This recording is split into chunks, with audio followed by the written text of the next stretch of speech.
kalau mau menyampaikan visi misi, apa visi misi saya nih? Kenapa saya tertarik dengan latihan LDKPD ini? Ya kan?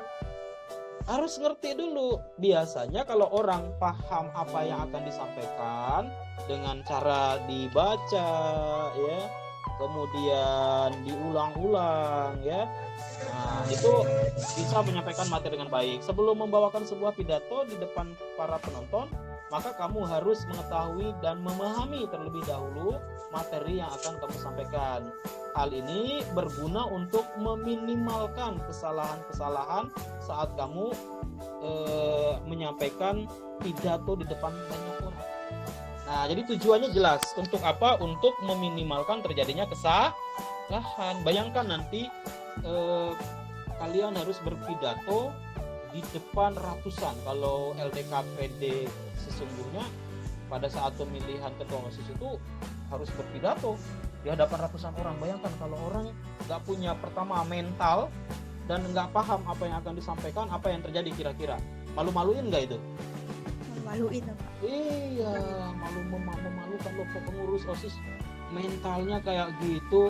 Kemudian kok pengurus OSIS nggak ngerti apa yang disampaikan, akhirnya banyak terjadi kesalahan. Ketika berpidato, yang mau disampaikan A, ternyata yang nyampe Z, begitu kan nggak nyambung. Jadi penting ya memahami materi yang akan disampaikan. Jadi kalau mau menyampaikan visi misi saya apa nih? Ya kan, mau memajukan OSIS SMP 225 Jakarta. Nah, lalu misi saya apa? Misi itu kan cara yang dipakai. Caranya gimana? Kalau ingin memajukan OSIS, apakah saya setiap hari akan berkeliling, ya kan, ke seluruh sekolah untuk mengingatkan tentang kebersihan? Apakah saya akan bla bla bla bla dan sebagainya. Ketika sudah paham dan disampaikan pada saat pidato, insya Allah maka informasi tentang visi misi itu dapat tersampaikan dengan baik, ya. Paham sampai di sini? Paham. Oke, baik ya, terima kasih. Berikutnya Pak Jis, yang kedua.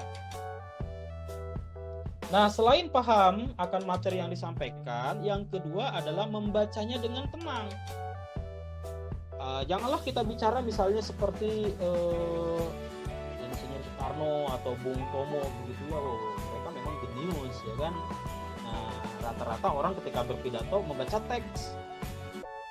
Oke, nah setelah paham harus bersikap tenang di podium itu. Ya kan, ketika kamu mau menyampaikan sesuatu kepada halayak, pada teman kamu, sampaikan dengan tenang, jangan terburu-buru. Ya kan, jangan kelihatan panik begitu ya. Nah, saat membacakan pidato di depan para penonton atau para pendengar, tak sedikit orang yang merasa gugup. Nah, gugupnya itu salah satu ya karena tidak menguasai materi.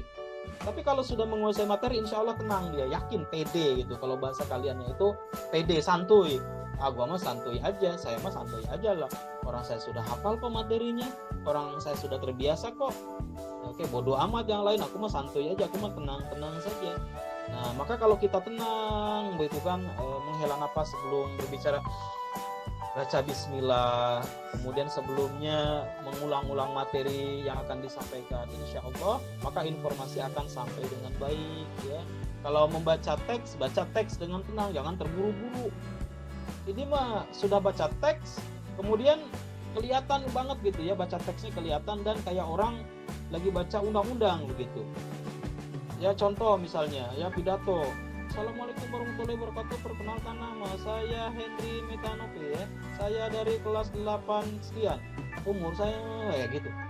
Jadi kayak orang baca undang-undang, nggak begitu. Pidato itu ada intonasinya, ada gaya berbicaranya ya. Jadi enggak datar saja ya. Nah, jadi supaya bisa sampai informasinya pada saat berpidato, maka sikap kita harus tenang ya. Paham sampai di sini ya? Oke, baik, berikutnya Pak Jis. Oke, Pak Jis silakan nomor. Oh ya, ini ada sedikit nih ya. Oh ya, nomor 3 ya. Pakai ekspresi yang tepat. Ketika kamu menyampaikan sesuatu yang ingin disampaikannya, misalnya sesuatu yang menyenangkan, kamu ingin menyampaikan kabar bahagia kepada teman kamu, kepada keluarga kamu ya, tetapi ekspresi kamu menyeramkan, nyambung nggak? nggak nyambung, iya kan? Nerima ucapan ulang tahun tapi kamu marah-marah, ya kan? Teman kamu, Nyambung. iya teman kamu mengucapkan selamat ulang tahun gitu ya, tapi kamu marah-marah, ya kan? Wah, maka informasinya nggak nyambung ya. Ketika orang berpidato, berretorika, maka ekspresinya harus tepat. Lah kalau misalnya pidatonya penyampaian visi misi, kira-kira ekspresinya seperti apa? Apakah ekspresinya menyeramkan, ketakutan, panik, atau menggebu-gebu, semangat? Iya, semangat. Iya. Kalau menyampaikan visi misi, ekspresinya semangat. Kalau pidato tentang kemerdekaan, ekspresinya apakah harus memperlihatkan ekspresi ngantuk? Pidato kemerdekaan tapi ekspresinya ngantuk, gitu. Merdeka. Nggak nyambung ya, harus semangat. Para politikus kalau menyampaikan pidato politik, harus semangat lah supaya misalnya ada yang memilihnya, memvote dia, gitu kan? Oke, jadi harus menggunakan ekspresi yang sesuai. Penting ekspresi tubuh dari, wah itu jualan apa itu ya, kita tunggu lewat dulu. Nah udah lewat ya. Pentingnya ekspresi tubuh itu ya, dan wajah itu perlu saat membaca pidato guna mendalami apa yang disampaikan. Ekspresi tubuh dan mimik wajah harus sesuai dengan tema yang dibawakan.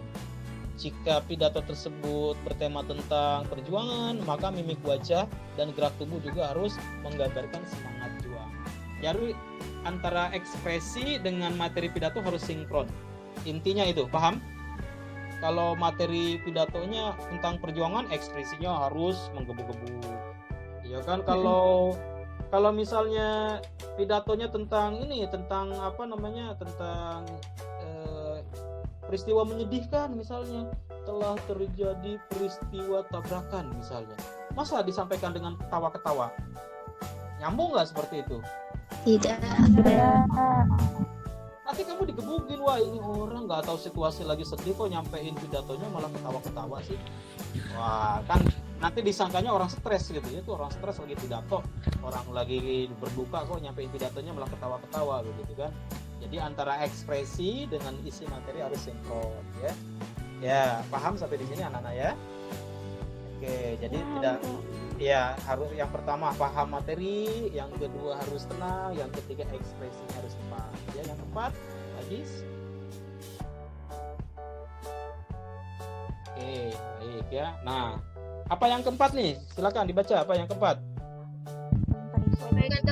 Sampaikan dengan suara yang lantang. Dengan suara yang lantang. Anak OSIS itu harus bersuara lantang. Harus memiliki suara yang berwibawa gitu ya. Apalagi kalau nanti calon ketua OSIS khususnya ya berpidato. Masa nanti menyampaikan visi dan misi lemas. Assalamualaikum. Nama saya Agnardi. Visi saya adalah misi saya. Suaranya nggak kedengeran. Paling-paling nanti sama audiens, sama pendengar kamu disorokin. Masa calon ketua OSIS kok suaranya kayak orang mencret-mencret begitu ya, lemes gitu. Nah, harus semangat. Maka suara yang dikeluarkan pada saat membaca pidato itu haruslah lantang. Kenapa? Supaya informasinya jelas.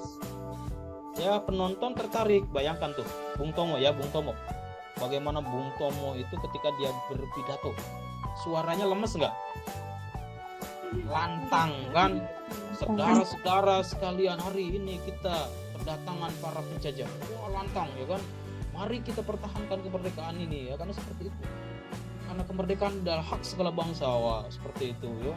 Lantang. Tidak lemes, tidak menunjukkan suara yang ya kan, harus lantang gitu ya. Diperlukan agar semua penonton dapat mendengar, agar semua audiens mampu mendengar apa yang kamu sampaikan. Nggak usah jauh-jauh tentang pidato lah. Kalau kamu ngobrol dengan teman kamu, berkomunikasi ya kan, ketika suara teman kamu nggak kenceng, nah, kamu kesulitan nggak mendengarnya? Iya, Pak. Kesulitan. Kesulitan. Iya, kamu ngomong